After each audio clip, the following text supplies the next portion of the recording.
Game changer Ashwini Gowda.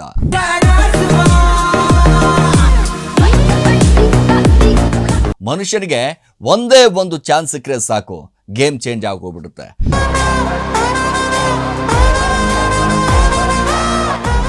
ಬರ್ತಿದ್ದ ಹಾಗೆ ಈಗ ಅಶ್ವಿನಿ ಗೌಡ ಮೇಲೆ ಇದ್ದಂತ ಎಲ್ಲಾ ನೆಗೆಟಿವ್ ಕೂಡ ಇದೀಗ ಒಂದು ರೀತಿಯಾಗಿ ಪಾಸಿಟಿವ್ ಆಗ್ತಾ ಇದೆ.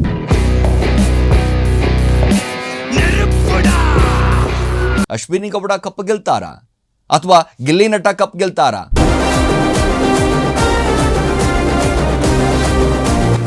ಬಾರಿ ಬಿಗ್ ಬಾಸ್ ಸೀಸನ್ ನಲ್ಲಿ ಇಬ್ಬರು ಪ್ರಮುಖ ಪಿಲ್ಲರ್ ಅಂತಂದ್ರೆ ಅಶ್ವಿನಿ ಮತ್ತೆ ಗಿಲ್ಲಿ ನಟ.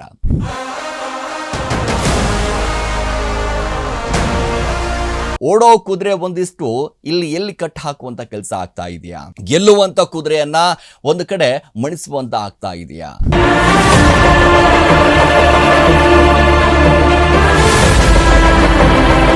ಹಲೋ ನಮಸ್ಕಾರ, ರೆಬಲ್ ಟಿವಿಯ ವಿಶೇಷ ಕಾರ್ಯಕ್ರಮಕ್ಕೆ ಸ್ವಾಗತ. ನಾನು Siraj Palika. Game changer Ashwini Gowda, dull ಹೊಡೆದ ಗಿಲ್ಲಿ ನಟ. ಎಸ್, ಮನುಷ್ಯನಿಗೆ ಒಂದೇ ಒಂದು ಚಾನ್ಸ್ ಸಿಕ್ಕರೆ ಸಾಕು, ಗೇಮ್ ಚೇಂಜ್ ಆಗೋಗ್ಬಿಡುತ್ತೆ. ಆದರೆ ಈಗ ಬಿಗ್ ಬಾಸ್ ಮನೆಯಲ್ಲಿ ನೋಡ್ತಾ ಇದ್ದೀವಿ ಯಾವ ರೀತಿಯಾಗಿ ಗೇಮ್ ಆಗ್ತಾ ಇದೆ, ಏನು ಕತೆ. ಕೊನೆ ಹಂತದಲ್ಲಿ ಬಂದಿದ್ದೀವಿ. ಯಾರ ಕೈಯಲ್ಲಿ ಕಪ್ಪಿದೆ, ಯಾರು ಗೆಲ್ತಾರೆ ಅನ್ನುವಂಥದ್ದು ಸಾಕಷ್ಟು ಊಹೆ ಮಾಡೋಕ್ಕೂ ಕೂಡ ಸಾಧ್ಯ ಇಲ್ಲ. ಬಟ್ ಇಷ್ಟು ದಿನಗಳ ಕಾಲ ಒಂದು ಕಡೆ ನಾವು ಎಲ್ಲರೂ ಕೂಡ ಅನ್ಕೊಂಡ್ಬಿಟ್ಟಿದ್ವಿ, ಇಲ್ಲಪ್ಪ ಗಿಲ್ಲಿ ನಟನೇ ಗೆದ್ದು ಬಿಡಬಹುದು, ಗಿಲ್ಲಿನೇ ಗೆಲ್ಲಬಹುದು ಅನ್ನುವಂಥ ಲೆಕ್ಕಾಚಾರದಲ್ಲಿ ಅಷ್ಟೊಂದು ಅಭಿಪ್ರಾಯ ಕೂಡ ಇತ್ತು. ಸೊ ಬಟ್ ಈಗ ಬರ್ತಿದ್ದ ಹಾಗೆ ಈಗ ಅಶ್ವಿನಿ ಗೌಡ ಮೇಲೆ ಇದ್ದಂಥ ಎಲ್ಲ ನೆಗೆಟಿವ್ ಕೂಡ ಇದೀಗ ಒಂದು ರೀತಿಯಾಗಿ ಪಾಸಿಟಿವ್ ಆಗ್ತಾ ಇದೆ. ಸೊ ಹಾಗಾದ್ರೆ ಅಶ್ವಿನಿ ಗೌಡ ಕಪ್ ಗೆಲ್ತಾರಾ ಅಥವಾ ಗಿಲ್ಲಿ ನಟ ಕಪ್ ಗೆಲ್ತಾರಾ? ಈ ರೀತಿಯಾದಂಥ ಒಂದಿಷ್ಟು ಚರ್ಚೆ ಸಾಕಷ್ಟು ಸಹಜವಾಗಿ ಹೊರಗಡೆ ನಡೀತಾ ಇದೆ. ನೋಡಿ, ಈ ಬಾರಿ ಬಿಗ್ ಬಾಸ್ ಸೀಸನ್ನಲ್ಲಿ ಇಬ್ಬರು ಪ್ರಮುಖ ಪಿಲ್ಲರ್ ಅಂತಂದರೆ ಅಶ್ವಿನಿ ಮತ್ತು ಗಿಲ್ಲಿ ನಟ. ಯಾಕಂತಂದರೆ ಇಬ್ಬರೂ ಕೂಡ ಪಿಲ್ಲರ್ ಥರ ನಿಂತ್ಕೊಂಡ್ರು. ಸೊ ಕೊನೆಯವರೆಗೂ ಕೂಡ ಅವರು ನಿಲ್ತಾರೆ ಅನ್ನುವಂಥ ಒಂದು ಇಷ್ಟು ಊಹೆ ಕೂಡ ನಮ್ಮೆಲ್ಲರಿಗೂ ಕೂಡ ನಾವು ಮಾಡ್ಕೊಳ್ಬೇಕಾಗಿರುವಂಥದ್ದು. ನೋಡಿ, ನಾವು ಅಂದ್ಕೊಳ್ತಾ ಇದ್ದೀವಿ, ಇಲ್ಲಪ್ಪ ಅಶ್ವಿನಿ ಗೌಡ ಮೇಲೆ ಬರ್ತಿದ್ದ ಹಾಗೆ ಅವರು ರೇಗ್ತಾ ಇದ್ದಂಥದ್ದು ರಾಶಿಕಾ ಮೇಲೆ ಆಗಿರ್ಬೋದು, ರಕ್ಷಿತಾ ಮೇಲೆ ಆಗಿರ್ಬೋದು, ಕಾವ್ಯ ಮೇಲೆ ಆಗಿರ್ಬೋದು. ಸೊ ಎಲ್ಲರ ಮೇಲೂ ಕೂಡ ಅಶ್ವಿನಿ ಗೌಡ ಅವರು ನೇರವಾಗಿ ದಾಳಿಯನ್ನು ಮಾಡ್ತಾ ಇದ್ರು. ಅದರ ಜೊತೆಗೆ ರಾಜಮಾತೆ ಅಂತ ಸಿಕ್ಕ ನಂತರವೂ ಕೂಡ ಅವರ ಆ ಕದರೇ ಬೇರೆ ಆಗಿಬಿಟ್ಟಿತ್ತು. ಸೊ ಅವೆಲ್ಲವೂ ಕೂಡ ಅಂದ್ಕೊಂಡ್ಬಿಡ್ತಿದ್ದೀವಿ, ಇಲ್ಲಪ್ಪ ಮುಂದಿನ ವಾರನೋ ಅಥವಾ ಒಂದು 2 ವಾರದಲ್ಲೋ ಹೋಗ್ಬಿಡ್ತಾರೆ ಅಂತ ನಾವು ಅಂದ್ಕೊಳ್ತಾ ಇದ್ದೀವಿ. ಆದರೆ ಅಶ್ವಿನಿ ಗೌಡ ಅವರು ದ ರಿಯಲಿ ಗೇಮ್ ಚೇಂಜರ್. ನಾವು ಗೇಮ್ ಚೇಂಜ್ ಹೆಂಗೆ ಮಾಡ್ತೀವಿ ಅನ್ನೋದನ್ನು ಭಾಳಷ್ಟು ಇಲ್ಲಿ ತೋರಿಸಿಕೊಟ್ಟಿರುವಂಥದ್ದು. ನೋಡಿ, ಈಗ ಬಿಗ್ ಬಾಸ್ನ ಊಹಿಸಿಕೊಳ್ಳೋದಕ್ಕೂ ಕೂಡ ಕಷ್ಟ. ಯಾಕೆ ಅಂತಂದರೆ ಫಿನಾಲೆ ಹತ್ತಿರ ಬರ್ತಿದ್ದ ಹಾಗೆ ಅಶ್ವಿನಿ ಗೇಮ್ ಚೇಂಜರ್ ಆದ್ರ ಅನ್ನುವಂಥ ಚರ್ಚೆ ಇದೀಗ ಸಹಜವಾಗಿ ನಡೀತಾ ಇದೆ. ಬಿಗ್ ಬಾಸ್ನಲ್ಲಿ ಒಂದೇ ಒಂದು ನಿರ್ಧಾರ, ಒಂದೇ ಒಂದು ಟಾಸ್ಕು ಇಡೀ ಗೇಮನ್ನು ಚೇಂಜ್ ಮಾಡಬಹುದು ಅನ್ನೋದಕ್ಕೆ ಹಲವು ಉದಾಹರಣೆಗಳಿವೆ. ನೋಡಿ, ಈ ಸೀಸನ್ನಲ್ಲಿ ಅಶ್ವಿನಿ ಅವರು ನೆಗೆಟಿವ್ ಆಗಿ ಕಾಣಿಸ್ಕೊಂಡ್ರು. ಅವರಿಲ್ಲದೆ ಒಂದಿಷ್ಟು ಬಿಗ್ ಬಾಸ್ ಇಲ್ಲ ಅಂತ ನಾವೆಲ್ಲರೂ ಕೂಡ ವೀಕ್ಷಕರು ತುಂಬ ಜನ ಇದ್ದಾರೆ. ಸೊ ಹಾಗಂತ ಗಿಲ್ಲಿ ಇಲ್ವಾ ಅಂತಲ್ಲ, ಇವರಿಬ್ಬರೂ ಕೂಡ ಈ ಸೀಸನ್ನಲ್ಲಿ ಹೈಲೈಟ್ ಸ್ಪರ್ಧಿಗಳು ಅಂತಾನೆ ಹೇಳ್ಬೋದು. ಸೊ ಟಾಪ್ 6 ಕಂಟೆಂಡರ್ ಟಾಸ್ಕ್ನಲ್ಲಿ ಅಶ್ವಿನಿ ಗೌಡ ರೋಚಕವಾಗಿ ಗೆದ್ದಿತ್ತು. ನೋಡಿ, ಆಲ್ಮೋಸ್ಟ್ ಎಲ್ಲ ವೀಕ್ಷಕರು ಅವರ ಬಹುಪರ ಹೇಳಿದ್ದಾರೆ. ಅವರ ಆ ಛಲಕ್ಕೆ ಎಲ್ಲರೂ ಕೂಡ ಮನಸೋತಿದ್ದಾರೆ. ಅಷ್ಟೇ ಅಲ್ರಿ, ಹಲವರು ಈ ಬಾರಿ ಅವರಿಗೆ ಕಿಚ್ಚನ ಚಪ್ಪಾಳೆ ಕೊಡಬೇಕು ಅಂತಾನೂ ಕೂಡ ಬೇಡಿಕೆ ಇಟ್ಟಿದ್ದಾರೆ. ಬಟ್ ಇದೊಂದು ಗೇಮ್ನಿಂದ ಅಶ್ವಿನಿ ಗೌಡ ಅವರ ಗೇಮ್ ಚೇಂಜ್ ಅಂತಾನೆ ಹೇಳ್ಬೋದು. ಸೊ ಇಷ್ಟು ದಿನಗಳ ಕಾಲ ನಾವು ಅಂದ್ಕೊಳ್ತಾ ಇದ್ವಿ ಅಶ್ವಿನಿ ಗೌಡ ಅವ್ರ ಮೇಲೆ ಇದ್ದಿಂದ ನೆಗೆಟಿವ್ ಎಲ್ಲ ಪಾಸಿಟಿವ್ ಆಗಿಬಿಡ್ತಪ್ಪ, ಮನೆ ಮಂದಿನೇ ಒಂದು ಕಡೆ ಬಹುಪರ ಹೇಳ್ತಾ ಇದ್ದಾರೆ ಅಂತಂದರೆ ಹೊರಗಡೆ ಯಾವ ರೀತಿಯಾಗಿ ಲೆಕ್ಕ ಇರ್ಬೋದು.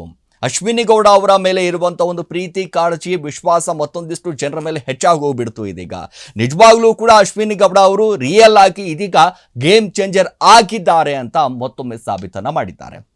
ನೋಡಿ, ಈ ಪ್ರಶ್ನೆಯನ್ನು ಹಲವರು ಕೇಳ್ತಾ ಇದ್ದಾರೆ. ಆದರೆ ಗೇಮನ್ನು ಕೊನೆಯ ಹಂತದಲ್ಲಿ ಅಶ್ವಿನಿ ಅವರು ಶೈನ್ ಆಗಿ ಹೋಗಿದ್ರಿಂದ ತಳ್ಳಿ ಹಾಕುವಂತಿಲ್ಲ. ಸೇಮ್ ಟೈಮ್ ಗಿಲ್ಲಿಯೂ ಕೂಡ ಒಂದಿಷ್ಟು ಡಲ್ ಹಾಕಿದ್ದಾರೆ ಅನ್ನುವಂಥದ್ದು ಭಾಳಷ್ಟು ಡೌಟ್ ಬರ್ತಾ ಇದೆ. ನೋಡಿ, ಪ್ರೀತಿ, ಪ್ರೇಮ, ಸ್ನೇಹ ಅನ್ನುವಂಥದ್ದು ಏನಿದೆಯಲ್ಲ ಬಿಗ್ ಬಾಸ್ ಮನೆಯಲ್ಲಿ ಸಹಜವಾಗಿ ಆಗೇ ಆಗುತ್ತೆ. ಸಾಕಷ್ಟು ಜನ ಯಾಕಂದರೆ 12 ಸೀಸನಲ್ಲೂ ಕೂಡ ಸಾಕಷ್ಟು ಜನ ಇದೇ ರೀತಿಯಾಗಿ ಒಂದಿಷ್ಟು ಸ್ನೇಹ ಮಾಡಿ ಹೊರಗಡೆ ಬಂದಿದ್ದು ಇತಿಹಾಸವೂ ಕೂಡ ಇದೆ. ಸೊ ಇಂಥ ಸಂದರ್ಭದಲ್ಲಿ ಗಿಲ್ಲಿ ಎಲ್ಲಿ ಡಲ್ ಹೊಡಿತಾ ಇದ್ದಾನೆ ಅನ್ನೋದನ್ನು ಸಾಕಷ್ಟು ಅಭಿಮಾನಿಗಳು ಕೂಡ ಕಾಣಿಸ್ಕೊಳ್ತಾ ಇದೆ. ಅದರ ಜೊತೆ ಈ ಟಾಸ್ಕ್ ಆಡೋದ್ರಲ್ಲೂ ಕೂಡ ಫಿಸಿಕಲ್ ಟಾಸ್ಕ್ ಅಂತ ಬಂದಾಗ ಒಂದಿಷ್ಟು ಗಿಲ್ಲಿ ಡಲ್ ಹೊಡಿತಾ ಇದ್ದಾನೆ. ಸೊ ಬರ್ತಿದ್ದ ಹಾಗೆ ಅಂತಂದರೆ ಈಗ ಓಡೋ ಕುದುರೆ ಒಂದಿಷ್ಟು ಇಲ್ಲಿ ಎಲ್ಲಿ ಕಟ್ ಹಾಕುವಂಥ ಕೆಲಸ ಆಗ್ತಾ ಇದೆಯಾ, ಗೆಲ್ಲುವಂಥ ಕುದುರೆಯನ್ನು ಒಂದು ಕಡೆ ಮಣಿಸುವಂಥ ಆಗ್ತಾ ಇದೆಯಾ.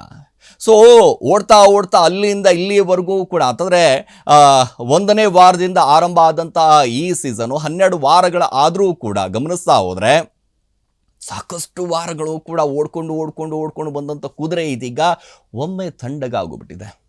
ಎಲ್ಲೂ ಕೂಡ ಹೇಳೋಕ್ಕಾಗ್ತಾ ಇಲ್ಲ, ಇಲ್ಲಿ ಏನು ಮಾತಾಡಬೇಕು ಅನ್ನೋದೇ ಒಂದಿಷ್ಟು ಗೊತ್ತಾಗ್ತಾ ಇಲ್ಲ, ಅದರ ಜೊತೆಗೆ ಎಲ್ಲಿ ಏನು ಗೇಮ್ ಕೊಟ್ಟರು ನಾನು ಏನು ಮಾಡಬೇಕು ಅನ್ನೋದೇ ಗೊತ್ತಾಗ್ತಾ ಇಲ್ಲ.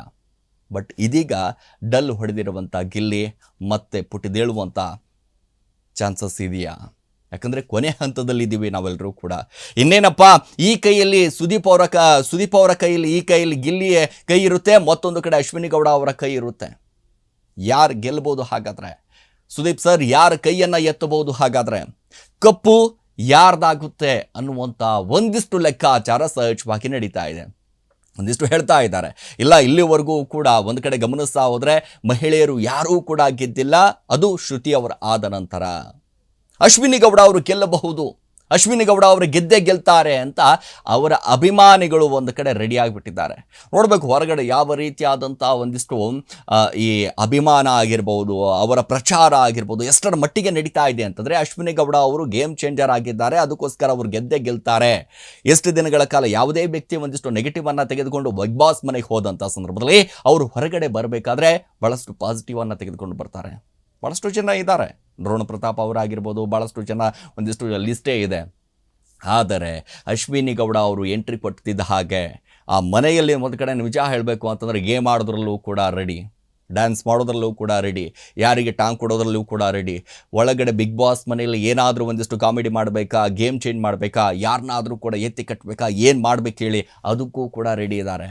ನೋಡಿ, ಒಂಥರ ಹೇಳ್ಬೇಕಂತಂದರೆ ಫುಲ್ ಪ್ಯಾಕೇಜ್ ಅಂತಂದರೆ ಅದು ಅಶ್ವಿನಿ ಗೌಡ.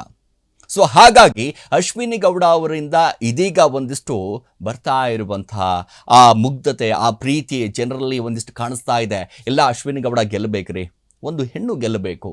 ಆ ಹೆಣ್ಣು ಗೆದ್ದಂಥ ಸಂದರ್ಭದಲ್ಲಿ ನಿಜವಾಗ್ಲೂ ಕೂಡ ಹೌದಪ್ಪ ನಿಜವಾದ ಬಿಗ್ ಬಾಸ್ ಅಂತ ಹೇಳ್ತಾ ಇದ್ದಾರೆ. ಮತ್ತೊಂದು ಕಡೆ ಇಲ್ಲ, ಗಿಲ್ಲಿಗೆ ಸಿಕ್ಕಿರುವಂಥ ಪಾಪ್ಯುಲಾರಿಟಿ, ಗಿಲ್ಲಿಗೆ ಸಿಕ್ಕಿರುವಂಥ ಅಭಿಮಾನ, ಗಿಲ್ಲಿಗೆ ಸಿಕ್ಕಿರುವಂಥ ಫ್ಯಾನ್ಸ್ಗಳು ಅವರೆಲ್ಲ ಕಡೆ ನೋಡ್ತಾ ಹೋದರೆ ಇಲ್ಲ ಗಿಲ್ಲಿನೇ ಗೆಲ್ಲಬೇಕು. ಗಿಲ್ಲಿಗೆ ಬೀಳ್ತಾ ಇರುವಂಥ ಓಟ್ಗಳನ್ನು ನೋಡ್ತಾ ಹೋದರೆ ಇಲ್ಲಿ ನಿಜವಾಗ್ಲೂ ಕೂಡ ಬಿಗ್ ಬಾಸ್ ಅಂತಂದರೆ ಒಂದು ವ್ಯಕ್ತಿತ್ವಗಳ ಆಟ. ಸೊ ತಮ್ಮ ವ್ಯಕ್ತಿತ್ವವನ್ನು ಯಾವ ರೀತಿಯಾಗಿ ಪ್ರದರ್ಶನವನ್ನು ಮಾಡ್ತಾರೆ, ಬಿಗ್ ಬಾಸ್ ಮನೆಯಲ್ಲಿ ಇದ್ದಂಥ ಸಂದರ್ಭದಲ್ಲಿ ಪ್ರತಿಯೊಂದು ಕೂಡ ಕಷ್ಟ, ನೋವು, ನಲಿವು ಎಲ್ಲವೂ ಕೂಡ ಸಹಿಸಿಕೊಂಡು ಬಂದವರು ಹೊರಗಡೆ ನಿಜವಾಗ್ಲೂ ಕೂಡ ಜೇಸ್ದಂತೆ ಎಂತಿಂಥ ಕಷ್ಟಗಳನ್ನು ಅನುಭವಿಸಿರ್ತಾರೆ ಬಿಗ್ ಬಾಸ್ ಮನೆಯಲ್ಲಿ. ಆ ಎಲ್ಲ ಕಷ್ಟಗಳನ್ನು ಹೊರಗಡೆ ಬಂದು ನಿಭಾಯಿಸಿದ್ರೆ ನಿಜವಾದಂಥ ಗೆದ್ದವರು.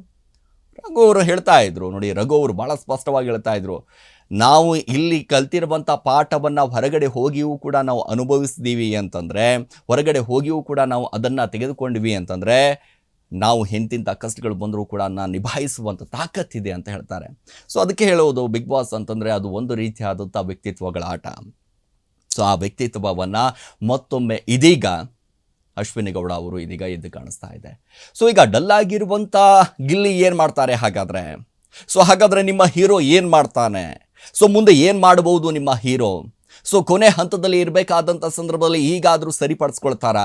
ಈ ಸ್ನೇಹ ಅನ್ನುವಂಥದ್ದು ಒಂದಿಷ್ಟು ಬಲೆಯಿಂದ ಹೊರಗಡೆ ಬರ್ತಾರಾ ಅಥವಾ ಇಲ್ವಾ?